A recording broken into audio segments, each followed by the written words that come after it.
ओम योगगंगा या कार्यक्रमामध्ये आज आपण ध्यान शिकणार आहोत. ध्यान शब्द लहानपणापासून ऐकलेला आहे. कोणतंही कार्य करताना त्याला ध्यान शब्द लावत होते आधीचे लोक. कोणतंही कार्य आम्हाला ध्यानाने करायचं आहे, म्हणजेच लक्षपूर्वक करायचं आहे. मग ध्यान करण्यासाठी सुरुवातीला आपल्याला काय करावं लागेल? एका कोणतंही स्थान घरामधलं जे असं रोज आपण त्या स्थान बसू शकतो, शांत ठिकाणी. खुर्चीवर बसा किंवा खाली बसता येतं तर खाली बसू शकता. पद्मासन, सिद्धासन, सुखासन, ज्या आसनामध्ये सहज, स्थिर आणि सुखकारक बसता येईल त्या आसनामध्ये आपण बसू शकतो. पाठीचा कणा मात्र आपल्याला सरळ ठेवायचा आहे. दोन्ही हाताची ध्यान मुद्रा, पहिलं बोट आणि अंगूठा, तर्जनी आणि अंगूठा एकमेकावर ठेवायचे आणि पाठीचा कणा हा सरळ ठेवायचा आहे. सुरुवातीला आपल्याला डोळे बंद करायचे आणि संपूर्ण लक्ष आपलं येणाऱ्या आणि जाणाऱ्या श्वासाकडे द्यायचे. आपला जो येणारा आणि जाणारा श्वास आहे, साक्षी भावनेने, दृष्ट भावनेने फक्त त्याकडे बघायचं आहे. निरीक्षण, नियंत्रण नको. जसे जसे आपण श्वासाकडे सूक्ष्म लक्ष देऊया तसे तसे आपले मन शांत होत जाईल. निर्विचार होण्यास श्वासाची मोठी मदत लागते आपल्याला. जोपर्यंत आपलं लक्ष श्वासाकडे टिकून राहणार नाही, टिकत नसतं. विचार खूप येत असतात, 70,000 विचार येतात दिवसभरात. परंतु त्याच्यावर विचार नाही करायचा की हे विचार का येतात. ते टिकून राहत नाही, ते निघून जातात. फक्त श्वास आणि प्रश्वास, येणारा आणि जाणाऱ्या श्वासाकडे बघायचं आहे साक्षी भावनेने, दृष्टभावनेने. साक्षीभाव आणि दृष्टभाव म्हणजेच मी नाहीच. मी कोण आहे? अमृतपुत्र. मी त्या परमेश्वराचाच अंश आहे, वंश आहे. हे भावना लक्षात ठेवायचं. मग जेव्हा मी नाहीच म्हटल्यावर मला कोणत्याच गोष्टीचा फरकच पडत नाही.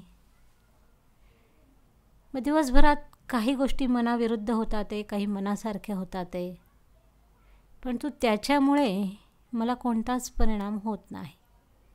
ध्यान आम्हाला हेच शिकवतं. जेव्हा आपण आपलं अस्तित्वच विसरून जातो, म्हणजेच अहंकार मुक्त होतो आपण. मी नाहीच म्हटल्यावर माझा अहंकार पण नाही. मग ह्या भावनेने जेव्हा आपण ध्यान करतो आणि जे काही करतोय, करून घेतोय, तो माझा ईश्वर, परमेश्वर, गॉड, खुदा, अल्लाह, जिस रूप में, ज्या ह्याच्यामध्ये आपण त्याला बघू शकतो रूपामध्ये, त्यामध्ये आपण त्याला बघायचं आहे.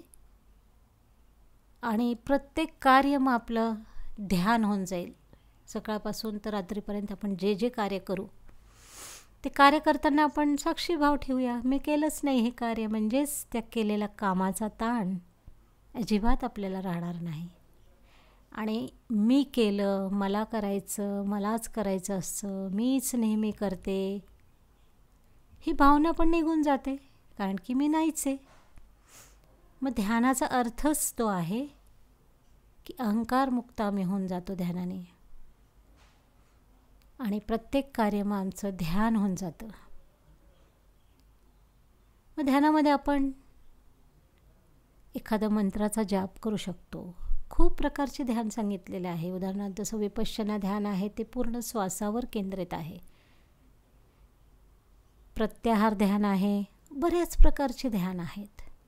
आपण पुढे बरेच प्रकारचे ध्यान पण ह्याच्या आधीची पण एक माझी ध्यानाची CD आहे, याच्यावर यूट्यूबवर आहे.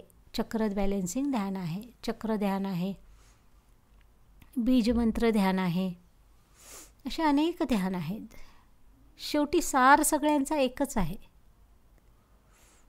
की आपल्याला साक्षीभाव. ध्यान काय शिकवतं की मी नाहीच आहे, साक्षीभाव शिकवतं आपल्याला, दृष्टाभाव.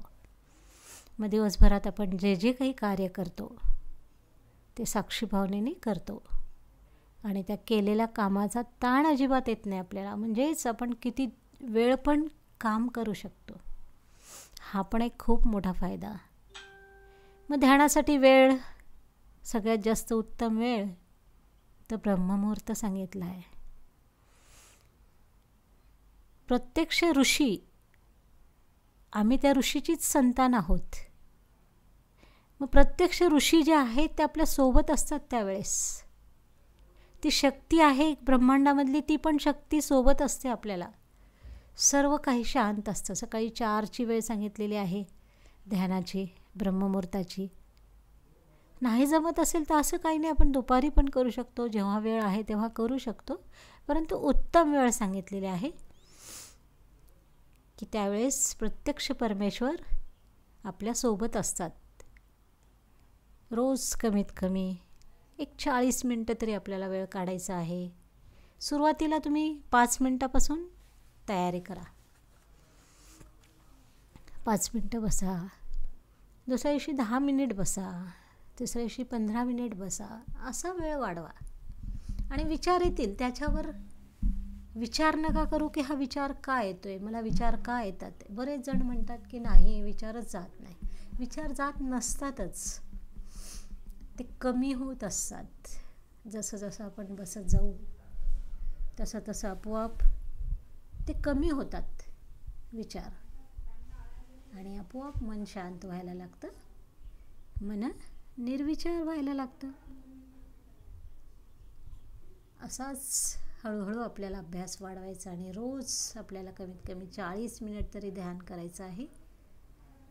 सुरुवातीला तुम्हाला वाटत असेल की खूपच विचार यायला लागले तर एखाद्या मंत्राचा जाप चालू ठेवा. उदाहरणार्थ गायत्री मंत्र किंवा ओंकार ध्यान. सर्वात जास्त चांगलं म्हणजे ओंकार ध्वनी. ओंकार चालू ठेवा आणि त्याच्यावर लक्ष केंद्रित करा आणि असाच अभ्यास चालू ठेवा. आणि कालांतराने त्याचे जे फायदे आहेत ते आपल्यालाच जाणून येतात. की उदाहरणार्थ आपल्या स्वभावामध्ये अतिशय बदल, अतिशय शांत झालेला आहे स्वभाव. राग अजिबात येत नाही, कोणाबद्दलच वाईट विचार करू शकत नाही. अतिशय सकारात्मक, प्रत्येक विचार हा सकारात्मक. जरी आपल्या विरुद्ध काही होतंय, घडतंय, परंतु त्याला पण की कदाचित परमेश्वराने ह्यासाठी मला हे केलं असेल माझ्यासोबत.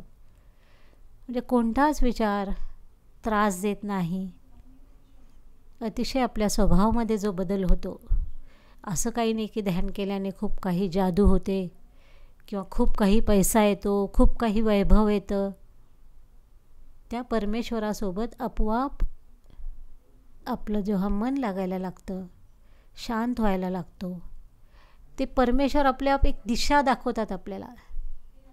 ॲक्च्युली ते दिशा दाखवतच असतात, परंतु आपणच त्याच्या योग्य नसतो. स्वतःला आपल्याला त्याच्या योग्य करायचं आहे आणि त्यांची कृपादृष्टी त्याच व्यक्तीवर राहील जो कमीत कमी वेळ काढेल स्वतःसाठी, त्या परमेश्वरासाठी, चिंतनासाठी, मनन करेल, ध्यान करेल. त्यांची दृष्टी त्याच्यावरच राहील. ते सतत त्यांची दृष्टी त्यांचा अमृत वर्षाव चालू असतो, पण तो आपल्याला आमची क्षमता वाढावं लागेल आणि थोडा वेळ काढावं लागेल, बसावं लागेल. तर नक्कीच आज जे आपण बघितलं आहे ते सर्वांना आवडलं असेल. चॅनलला सबस्क्राईब करा, शेअर करा. योगगंगा ही प्रत्येकापर्यंत पाठवा. सध्या काळाची गरज आहे ध्यान म्हणजे. कारण की इतकं काही वातावरणामध्ये दूषितपणा, विचारांमध्ये दूषितपणा, आहारांमध्ये दूषितपणा कुठे कुठे आम्ही रोखू शकतो. त्याच्यामुळे आम्हालाच आमच्यामध्ये बदल करायचा आहे. तर आपल्याला रोज वेळ काढायचा आणि ध्यान करायचं आहे. ओम शांती शांती शांती.